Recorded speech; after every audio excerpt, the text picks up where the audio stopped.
Fala pessoal, tudo bem? Aqui é o Jonathan e vamos para mais um exemplo de balanceamento redox. Dessa vez a gente vai trazer um exemplo de meio básico. No vídeo anterior, vimos um balanceamento em meio ácido e veremos, ao decorrer dessa resolução, que na verdade é pouca diferença entre meio ácido e meio básico. Apenas no passo de balanceamento das cargas é que vai ter uma modificação que vai ser manifestada. No restante permanece praticamente todo o mesmo modelo, ok? Então aqui a gente tem o nosso quadro de passos a serem seguidos e vamos, nos guiarmos em relação a ele, ok? Então o primeiro passo aqui é atribuir o NOx de cada elemento e, na sequência, identificar quem oxidou e quem reduziu. Então, começando aqui pelo cromo, o cromo é uma substância simples. E quando eu tenho uma substância simples e não há carga residual aqui, indica que o NOx dessa substância é zero, ok? Agora aqui no ClO, a gente tem uma ligação covalente entre essas partículas aqui. E como é que a gente vai analisar? São dois elementos cuja eletronegatividade é bastante elevada, porém a eletronegatividade do oxigênio é maior que a do cloro. Portanto, neste composto aqui, o oxigênio vai ter a carga parcial negativa e o cloro vai ter a carga parcial positiva. Nessa situação, o oxigênio tem NOx menos 2. E como a carga residual deste composto é menos 1, a carga do cloro precisa ser mais 1. Ok? Aqui o cromo tem carga mais 3 e aqui o cloro, carga menos 1, iguais às cargas residuais ali, do íon. Agora a gente vai definir quem é que oxidou e quem reduziu. Então vamos lá. Lembrando que oxidar é o mesmo que perder elétrons e reduzir é receber elétrons. Quem oxida aumenta o seu NOx e quem reduz diminui o seu NOx. Então a gente pode ver claramente que o cromo sai de NOx 0 para mais 3. Isso indica então que foi ele quem oxidou. E aqui o cloro sai de mais 1 para menos 1, de forma que a gente percebe que foi ele quem reduziu. Então quem reduz aqui é o cloro e quem oxida é o cromo. Ok? Então, sabendo agora quais foram os compostos, os átomos, que sofreram oxidação e redução, a gente pode partir, para o nosso passo 2, que é montar as equações, as semi-reações, tanto de oxidação quanto de redução. Então vamos lá, lembrando, SRO, semi-reação de oxidação, e SRR, semi-reação de redução. Então, começando aqui pela oxidação, a gente viu que quem oxidou aqui, foi o cromo. Ou seja, o cromo 0 foi a cromo 3+, e para isso, teve que perder 3 elétrons. E agora, para a nossa redução, a gente tem que o cloro mais 1 recebeu uma determinada quantidade de elétrons e virou cloro menos 1. Então, para que fosse possível, ele precisa receber, então, 2 elétrons. Ok? Essas aqui são as semi-reações de oxidação e de redução. O passo 2 está concluído. Agora, a gente precisa analisar e verificar se a quantidade de elétrons da semi-reação de oxidação e da semi-reação de redução se equivalem. Porque lembrando, um elemento vai perder elétrons, se oxidar, e o outro vai receber esses elétrons, se reduzir. E tem que ser necessariamente a mesma quantidade. A gente percebe aqui que não são a mesma quantidade. Mas qual é o artifício que a gente utiliza? A gente multiplica esta equação e esta equação por determinados valores de forma a estes elétrons se equivalerem em ambas as equações. Então, esta primeira equação é preciso multiplicar por 2 e esta segunda equação aqui multiplicar por 3, de forma que, no final, cada uma terá 6 elétrons e poderemos somá-las e esses elétrons vão se cancelar, ok? Então aqui, reescrevendo agora já com as considerações dos valores que multiplicamos, teremos então 2 cromos 0, aqui, dando 2 cromos 3+, e agora, mais 6 elétrons. E na outra equação, teremos 3 cloros mais 1, que dá 3 cloros menos 1, e aqui eles precisam receber 6 elétrons. Ok?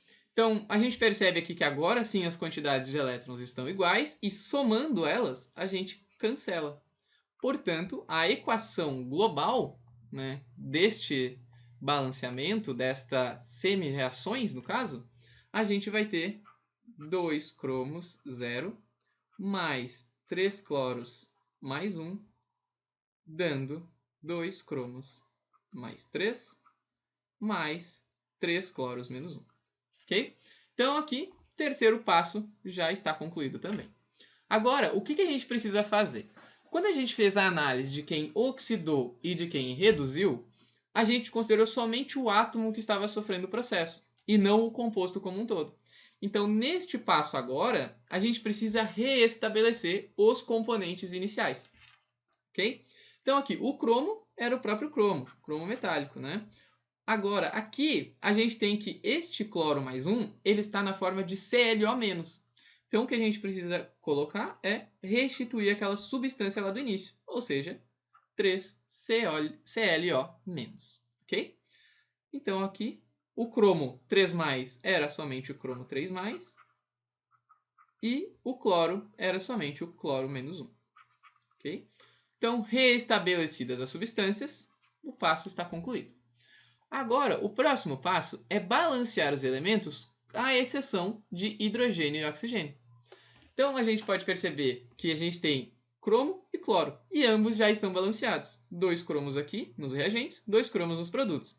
3 cloros nos reagentes, 3 cloros nos produtos. Então, este passo aqui não vai ser necessário fazer, porque ele já está balanceado. Agora sim, o passo de balanceamento das cargas vai mudar em relação ao meio ácido. Por quê? Por ter um meio básico agora, a gente vai ter grande disponibilidade de hidroxilas. Então, qual é o procedimento que a gente vai fazer? Anteriormente, a gente tinha grande disponibilidade de cargas de H+, ou seja, cargas positivas. Mas agora, com a disponibilidade de cargas negativas, precisamos adicioná-las no meio menos negativo, para que ao final essas cargas se equiparem tanto nos reagentes e se igualem aos produtos, ok? Então, primeira parte, vamos analisar quais são as cargas dos reagentes e quais são as cargas dos produtos, ok? Então aqui a gente tem carga zero, né? Esses dois cromos não possuem carga. Aqui cada molécula de ClO tem carga menos 1. Como temos 3 dessa molécula, a carga total é menos 3. Em relação ao cromo, o que é que a gente tem aqui? A gente tem, né, Cr3+. Então a gente vai ter, ao total, carga 6+, justamente por ter estes dois cromos. E aqui a gente tem cada cloreto com carga menos 1. Como temos 3 cloretos, carga menos 3. Então, no final, somando, né, cada um dos lados aqui, os reagentes possuem carga menos 3, enquanto que os produtos possuem carga total mais 3. Percebemos então que há justamente esta diferença de cargas. Então, por isso, vamos precisar, conforme está escrito aqui, adicionar OH- no lado menos negativo. Qual que é o lado menos negativo aqui? Vai ser justamente aqui os produtos, ok? E quantos eu preciso adicionar neste lado para que se iguale a carga menos 3 dos reagentes? Bom, é preciso aqui adicionar então 6 hidroxilas, né? Eu vou ter uma carga aqui 6 menos, né? Menos 6 aqui, que vai se somar com essa carga mais 3, de forma que a resultante vai ser menos 3. E aí sim teremos reagentes e produtos com a mesma carga, ok? Então vamos colocar esse passo aqui embaixo. Então como é que vai ficar aqui? Vai ficar 2 cromos 0 mais 3 ClO-. Aqui a gente não vai mudar nada, né? Então 2 cromos 3+, mais 3 Cl-, mais aqui, né, a adição das 6 hidroxilas, certo? Então, mais um passo aqui que foi concluído. Agora, o penúltimo passo que a gente precisa realizar é justamente agora balancear hidrogênios e oxigênios. De qual forma, né? Adicionando aqui molécula de água. Lembrando, né, que no passo anterior ao balanceamento das cargas, a gente balanceava todos os elementos, à exceção de hidrogênio e oxigênio. Justamente porque o balanceamento deles vem nesta etapa agora. Certo? Então, olha só. O que a gente tem aqui? A gente percebe que a gente adicionou tanto oxigênio quanto hidrogênio desse lado.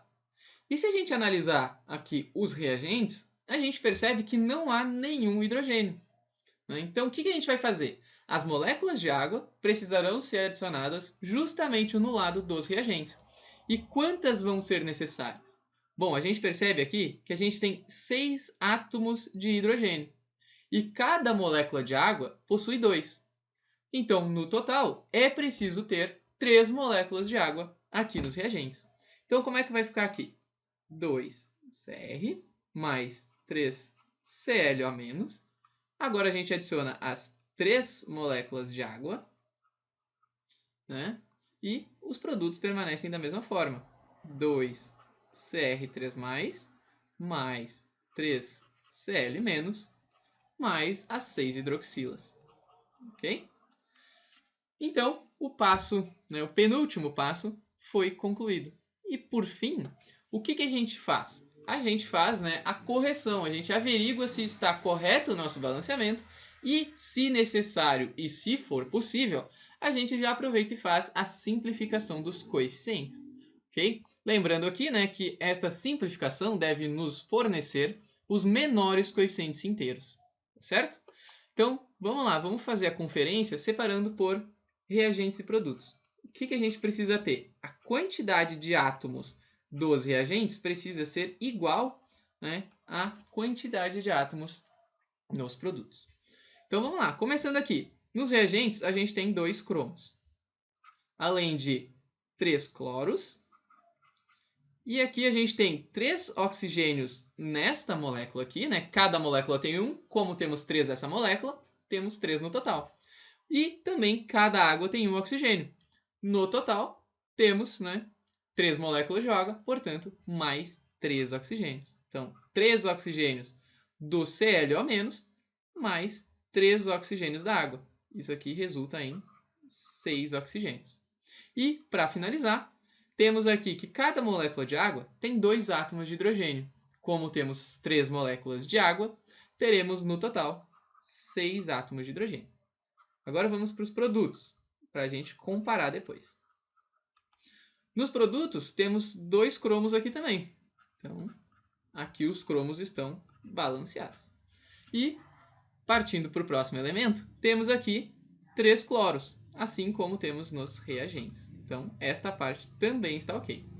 Em relação aos oxigênios, cada hidroxila possui um oxigênio. Ao total temos 6, portanto temos 6 oxigênios, que confere com os reagentes. E por fim, cada hidroxila tem um hidrogênio. Temos ao total 6 hidroxilas, portanto 6 hidrogênios. E também conferiu com os reagentes. Então, feita esta análise, podemos concluir que o nosso balanceamento está correto. Então, qual foi a equação final obtida aqui? 2Cr, 3Cl-, mais 3 moléculas de água, que resulta em 2 cromos, 3+, mais 3 Cl-, mais 6 hidroxilas. Ok? E também percebemos aqui que não é possível fazer a simplificação, né, dos coeficientes. Aqui temos coeficiente 2, 3 e já está o mais simplificado possível.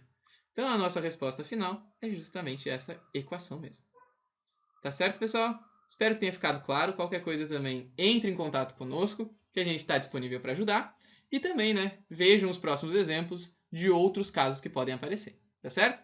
Muito obrigado e até a próxima.